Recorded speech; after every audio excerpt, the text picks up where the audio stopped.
एक बार किसी ने, कोई स्वामी जी प्रवचन कर रहे थे, उनसे पूछा कि महाराज आप में और हमारे में फर्क क्या? आप भी तो कपड़े पहनते हैं, हम भी कपड़े पहनते हैं, आप भी खाना खाते हैं, हम भी खाना खाते हैं, आप भी कमरे में रहते हैं, हम भी कमरे में रहते हैं, तो आप में और हमारे में फर्क क्या? तो स्वामी जी ने कहा कि प्रैक्टिकल बताऊं कि सिर्फ कह दूं?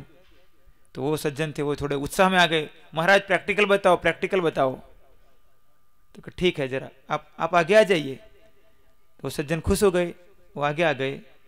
तो स्वामी जी से जो अपने वो कपड़े धीरे धीरे उतारने लगे, उनसे कहा कि आप भी उतार दो, मैं अपनी लंगोटी रखता हूँ और आप भी अपनी लंगोटी रख लो, दोनों हिमालय की ओर चले जाते हैं, 10-12 साल के बाद आएंगे।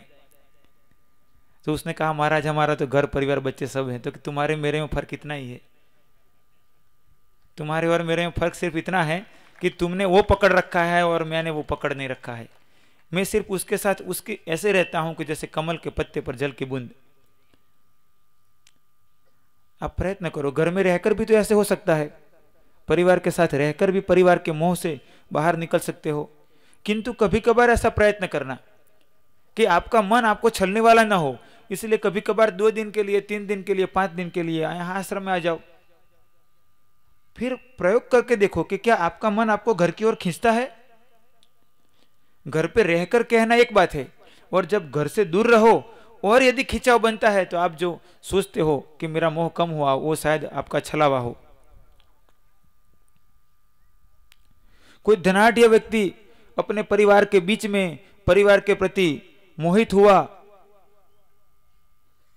बड़ी अस्पताल के एयर कंडीशनर रूम में मर जाए, मैं मानता हूं कि इससे अच्छा है कि यदि मान लो किसी का प्रारब्ध ऐसा हो कि साधु बना हुआ हो या तो प्रभु भक्ति में जंगल में गया हो और वहां कोई कारण से उसका शरीर तड़पता हुआ छूट रहा हो और साथ में कोई भी ना हो, तो वो मृत्यु अच्छी है उसकी कंपैरिजन में कि जो करोड़ों की या तो लाखों की दवा कराता हुआ एयर कंडीशनर कमरे के अंदर 4 डॉक्टरों से घिरा हुआ मर रहा है। यदि मान लो कि वहां वो रहकर भी स्थित प्रज्ञ रह सके तो अच्छी बात है, किंतु मोह में शरीर छूटे इससे अच्छा है कि मायापति में मन लगा हुआ हो।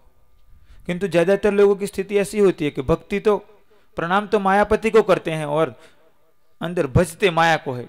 जाते हैं मंदिर में भगवान से मिलने के लिए और वहां जाकर प्रार्थना करते हैं माया की, तो अंदर का जो स्वभाव है वो बाहर निकल कर आता है।